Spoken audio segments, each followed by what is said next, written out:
நடிகர் சங்க தேர்தலில் பாண்டவர் அணி வெற்றி பெற்றால் நாடக நடிகர்களின் வாழ்வாதாரம் மேம்படுத்தப்படும் என விஷால் அணியினர் தெரிவித்தனர். நடிகர் சங்க தேர்தலில் போட்டியிடும் விஷால் அணியினர் திருச்சியில் நாடக நடிகர்களிடம் ஆதரவு திரட்டினர். பின்னர் கூட்டாக செய்தியாளர்களிடம் பேசிய அவர்கள் நடிகர் சங்க தேர்தலால் நடிகர்களுக்குள் பிளவு ஏற்படாது என தெரிவித்தனர். தேர்தலில் பாண்டவர் அணி வெற்றி பெற்றால் நாடக நடிகர்களின் வாழ்வாதாரம் மேம்படுத்தப்படும் என்றும் அவர்கள் உறுதியளித்தனர்.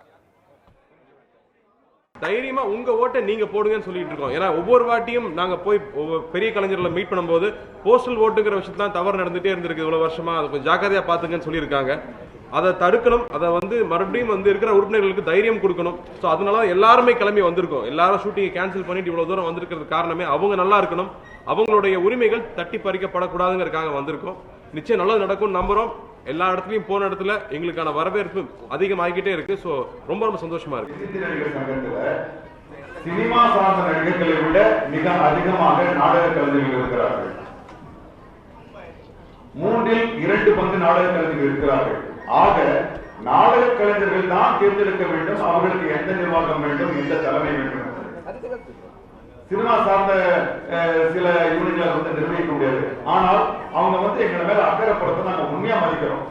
அது ப்ரொடியூசர் கவுன்சிலருக்கும் இல்ல டைரக்டர் கவுன்சிலருக்கும் வெற்றியாகவும் எங்கள் மீது காட்டுகின்ற அக்கறை நாங்கள் மதிக்கின்றோம், அதை வரவேற்கவும் செய்கின்றோம். ஆனால் தேர்தலை கைவிடுவது என்பது ஆகாது. ஏனென்றால் இது முழுக்க நாடக கலைஞர்களால் நடத்தப்பட்ட பெரும்பங்கு வகிக்கின்ற ஒரு அங்கம், ஒரு அமைப்பு. அவர்கள் தான் அவர்களுடைய தலைமையை தேர்ந்தெடுக்க வேண்டும். தொடர்ந்து பேசிய நடிகர் விஷால் செய்தியாளர்கள் எழுப்பிய கேள்விகளுக்கு பதிலளித்தார். அப்போது தமக்கும் சரத்குமாருக்கும் தனிப்பட்ட முறையில் எந்த பிரச்சனையும் இல்லை என்றும் விளக்கம் அளித்துள்ளார்.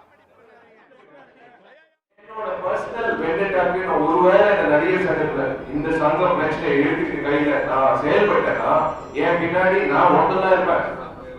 இத்தனை பெரியவங்க, இத்தனை சீனியர் ஆக்டர்ஸ், யங்ஸ்டர்ஸ் எல்லாருக்கும் மைண்ட் ஆஃப் தேர் ஓன். என்ன நான் சொன்னதுனால ஒரு நாள் வரலாம், 2 நாள் வரலாம். சத்தியமா சொல்றேன், மறுபடியும் நான் சொல்ல வேண்டியது last and final. I have no personal vendetta against mister Sarathkumar.